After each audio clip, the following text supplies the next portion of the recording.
And now, some progress in our project. So, having a light painting stick with one image is great, but having one with an unlimited, based off of memory, obviously, a number of images instead is even better. So, now let's take a look at what today's improvements on our light painting project look like. So, for the most part, it looks very much the same as before. We've got our logic board right about here. We've got our battery pack kicking around right over here. That's going to supply the 5 volts.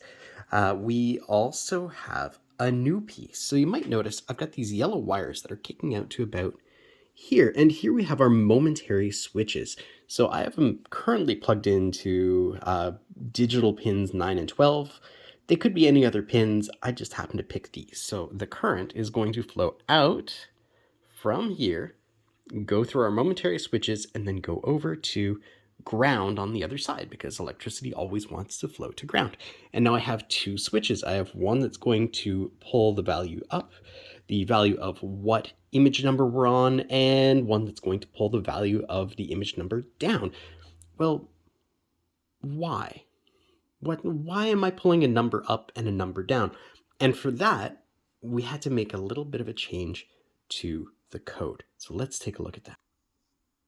So for the code for this project, I'm using a program called Mu.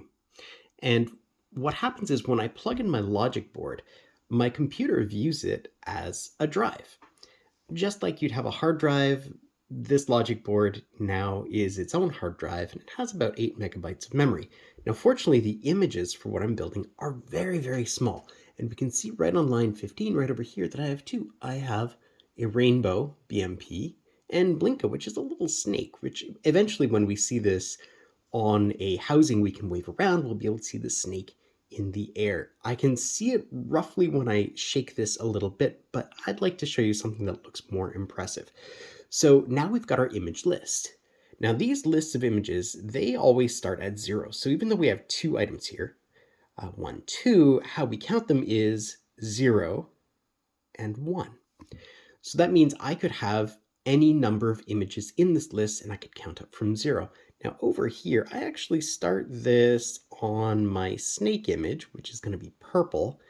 So this is pointing at 1, which is, of course, Blinka the snake. Okay, so now we've got that. What comes next? So here's the part that comes next. This is a new piece of code in here. Now up at the top, we have our standard loop, our while loop. And this is a loop that runs forever, at least as long as our board has power. So I've taken my 2 buttons and I've thrown them into another list, just in case maybe I want to add more.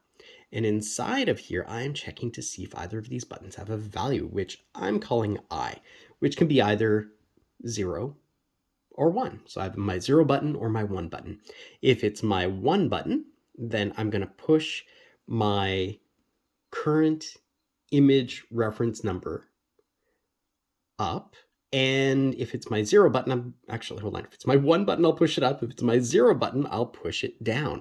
And then once I've done that, then I'm going to run this function right over here called getImage, which is going to load whatever new image I have onto my light painting stick so everybody can see the work. So what does this look like when we actually play with this on the LED strip?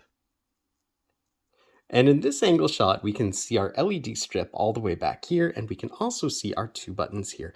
Now it's currently pointed at image 1 in my code, but since I only have 2 images, if I push it up, it's going to loop back down to 0, and if I push it down, it's going to go back to 0 because I only have 2 images. But this also means that we can quickly show toggling of images. So now it's purple, and I push this button, and we're up to a rainbow. And I push this again, and we have purple, and the same thing works on the other side.